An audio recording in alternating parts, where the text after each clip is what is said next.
बहुत पुराने समय की बात है। महर्षि कश्यप की दो पत्नियां थीं, कद्रू और विंता। दोनों ही अपने पुत्रों को महान बनाना चाहती थीं। एक दिन महर्षि कश्यप ने दोनों से कहा, मैं तुम दोनों को वरदान देना चाहता हूँ। बताओ तुम क्या चाहती हो? कद्रू ने कहा, मैं सहस्त्र हजार बलवान और तेजस्वी पुत्रों की माता बनना चाहती हूँ। विंता ने कहा, मैं केवल 2 पुत्र चाहती हूँ, पर वे अत्यंत शक्तिशाली और तेजस्वी हों। कश्यप जी ने दोनों को उनके मनोवांछित वरदान प्रदान किए। समय बीतने पर कद्रू के यहाँ सहस्त्रनाग पुत्र उत्पन्न हुए, वासुकी, शेष, तक्षक और अन्य। विंता के गर्भ से 2 अंडे निकले, परंतु बहुत समय बीत जाने पर भी वे अंडे नहीं फूटे। विंता अधीर हो उठी। उसने एक अंडा तोड़ दिया। उस अंडे से एक अधूरा पुत्र उत्पन्न हुआ, उसका नाम पड़ा अरुण। अरुण ने जन्म लेते ही अपनी माता से कहा, माँ, तुमने उतावलेपन में मेरा नाश कर दिया। अब दूसरे अंडे का धैर्य पूर्वक प्रतीक्षा करो, वही तुम्हारा सच्चा और महान पुत्र होगा। बाद में अरुण सूर्यदेव का सारथी बना।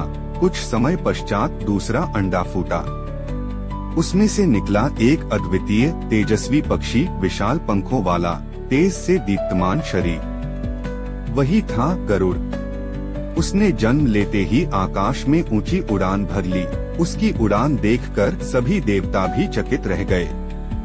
अब एक दिन कद्रू और विंता के बीच एक वाद विवाद हुआ। विवाद का विषय था एक दिव्य घोड़ा जिसका नाम था उच्चैःश्रवा। कद्रू ने कहा, इस घोड़े का रंग काला है। विंता बोली, नहीं, यह तो पूर्णतः श्वेत है। दोनों ने शर्त लगा दी। कद्रू ने अपने नाग पुत्रों को आज्ञा दी, तुम सब जाकर घोड़े की पूंछ में छिप जाओ, जिससे वह काला प्रतीत हो। ऐसा ही हुआ। विंता शर्त हार गई और शर्त के अनुसार उसे कद्रू की दासी बनना पड़ा। गरुड़ ने जब यह देखा तो उसे अत्यंत क्रोध आया। अपनी माता को दासी बने देख वह व्यथित हो गया। उसने नागों से कहा, माता को मुक्त करो।